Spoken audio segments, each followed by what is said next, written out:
बातमी चक्रीवादळासंदर्भात फेंगल चक्रीवादळामुळे राज्यामध्ये हुडहुडी निर्माण झाली आहे। पुणे जळगावसह अनेक जिल्हे गारठणार आहेत। पुढचे 5 दिवसांमध्ये हवामान बदलण्याची शक्यता आहे। अनेक भागांमध्ये 3 ते 5 डिग्री तापमान राहणार आहे।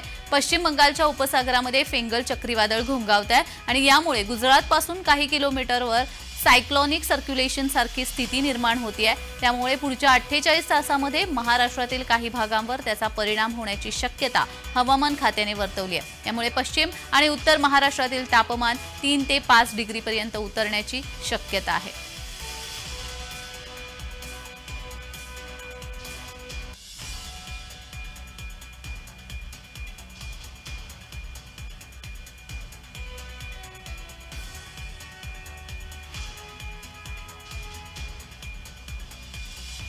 फेंगल चक्रीवादळामुळे राज्यामध्ये हुडहुडी वाढणार आहे।